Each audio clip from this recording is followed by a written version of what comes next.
conversation nocturne. Je connais CFTC depuis pas mal de temps, mais je pensais pas un jour y raconter une histoire que j'ai vraiment vécue. Il y a 2 ans, j'étais en couple avec une femme qui s'appelait Sarah. On s'est rencontrés juste après le lycée, je devais avoir 19 ans. Elle était formatrice dans un McDonald's, et moi, le petit nouveau. Ça a vite collé entre nous et on est restés 6 ans ensemble, dont 4 ans de vie commune. La dernière année a été très dure. Elle était toujours très intéressée par le surnaturel, moi aussi, dans une moindre mesure. Puis elle est passée aux énergies spirituelles. De là, elle est partie sur le chamanisme. Elle a voulu faire des stages pour réveiller la gardienne d'Isis qui sommeille en chaque femme. Moi, je la sentais capable de se faire embarquer par la première secte qui passait. Et c'était le sujet fâcheux. Dès que je disais ce mot, secte, je savais qu'on partait sur une semaine de disputes incessantes. On ne se comprenait tout simplement plus. J'étais un peu plus aigri qu'au début, elle n'était plus la même non plus. Je ne sais pas si c'est de l'amour, ou par sécurité, mais j'ai voulu nous donner une dernière chance.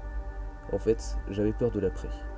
Je n'arrêtais pas de penser à quel point je serais mieux sans elle, libre de faire ce que je voulais quand je le voulais, libéré de toutes ces disputes, n'avoir à m'occuper que de moi. Mais j'avais peur. Peur de ne pas savoir me débrouiller sans elle, peur de regretter, peur d'être seul. En fait, cette décision, je l'ai prise pour moi, froidement. J'ai loué une chambre pour quelques jours dans un hôtel sympathique de la Côte d'Azur. Un tout petit hôtel de 30 chambres, très familial. La chambre était simple mais chaleureuse. Le plus, c'était le balcon qui donnait directement sur la mer. Une vue imprenable. On s'est installé et on a filé directement à la plage. J'ai essayé de motiver Sarah pour sortir le soir, mais la route l'avait fatiguée. J'avais envie de pleurer quand elle s'est retournée pour dormir, sans même me dire bonne nuit. De la haine ou de la tristesse, c'était plutôt ambigu. Je suis resté allongé là, sur mon lit, à regarder le plafond, une inconnue allongée à côté de moi. J'ai regardé ce plafond pendant au moins 2 heures, mais je n'ai pas pu fermer l'œil. J'ai eu envie d'alcool. Ça sortait vraiment de nulle part, mais c'était une envie très puissante. Je me suis levé discrètement et je suis descendu. Je m'attendais à être seul, mais j'ai entendu le son de la télé. Celui qui les regardait était derrière le bar, en train d'essuyer des verres.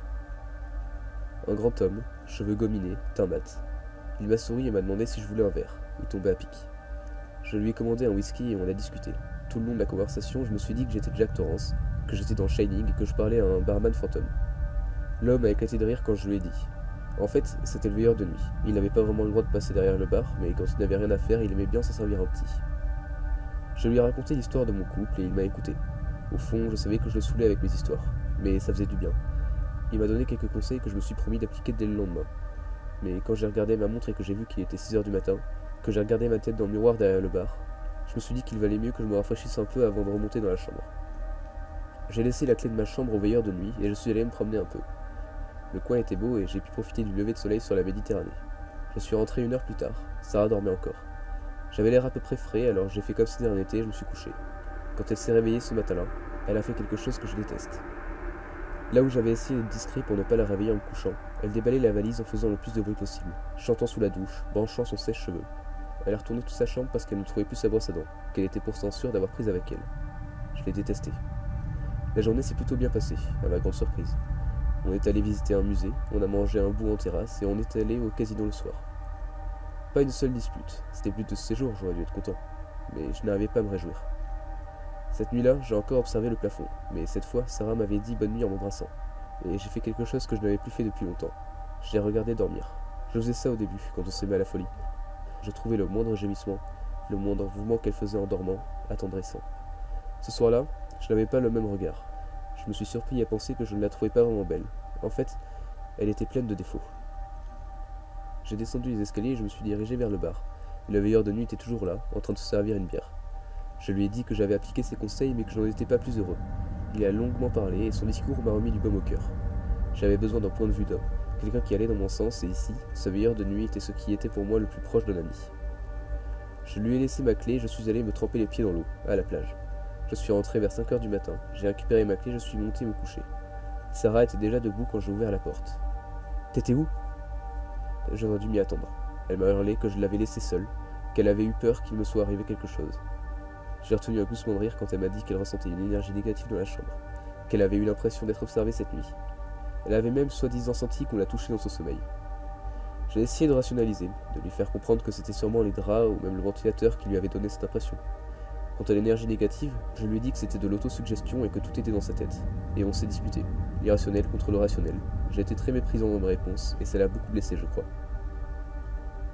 On a passé la journée chacun de notre côté. Je suis resté dans la chambre à regarder la télé, en me jurant de faire acte de bonne foi envers Sarah. Cette nuit, je resterai avec elle. Elle s'est endormie contre moi. Elle avait l'air rassurée. Bizarrement, la sentir contre moi m'a apaisé et j'ai finalement trouvé le sommeil, sans même jeter un coup d'œil au plafond. Il ne s'est rien passé cette nuit. Sarah, de bonne humeur, m'a même glissé un petit. Tu vois, l'esprit a peur de toi. T'es là, il ne se passe rien. En souriant.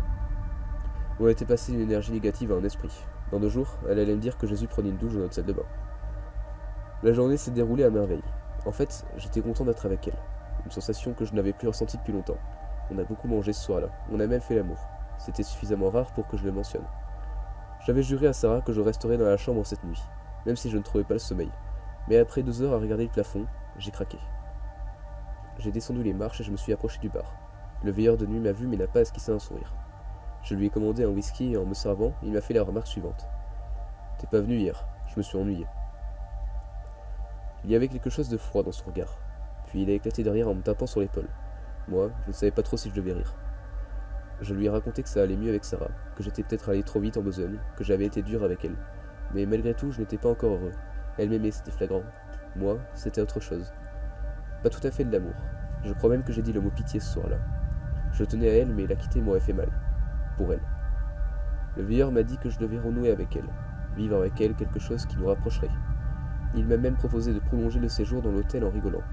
Ça me faisait du bien de lui parler, même si pendant tout le séjour je n'avais fait que lui parler de ma femme, il ne me jugeait pas. C'était le dernier soir que l'on passait ici. J'ai eu envie de profiter une dernière fois de la plage, avant de repartir sur la route. J'ai laissé ma clé au veilleur de nuit et je suis sorti. Le soleil commençait tout juste à se lever quand je suis remonté dans ma chambre. J'ai salué une dernière fois le veilleur de nuit, qui, lui aussi, remballait ses affaires. Quand Sarah s'est levée, elle avait une tête de déterrée. Elle avait passé de mauvaises nuits. Elle avait entendu des bruits dans la chambre à plusieurs reprises. Je lui ai dit que c'était sûrement moi qui étais allé aux toilettes, ce qui était évidemment faux. Et comme si ça ne suffisait pas, en repliant ses affaires, Sarah a remarqué que certaines étaient tachées. Des taches blanchâtres, provenant sûrement du sachet d'antimite percé qu'il y avait au fond du placard. Je crois que Sarah n'a pas gardé un souvenir très joyeux de l'hôtel où on a séjourné. On a payé, on a mis les valises dans la voiture et j'ai démarré. Mais juste au moment de partir, j'ai pensé au veilleur de nuit. Si j'avais, entre guillemets, sauvé mon couple, c'était en grande partie grâce à lui. Je suis redescendu et je suis revenu dans le hall de l'hôtel. J'ai laissé un petit billet sur le comptoir, devant le regard surpris de la réceptionniste. Je lui ai dit que c'était pour le veilleur de nuit, qu'il était d'excellents conseils. J'ai ressenti comme une brûlure à l'estomac quand elle m'a rendu mon billet. La brosse à dents, la présence, les sensations, les bruits, les taches blanches. Je me souviens mot pour mot de ce qu'elle m'a dit. Vous devez vous tromper, monsieur. Il n'y a aucun service de veilleur de nuit.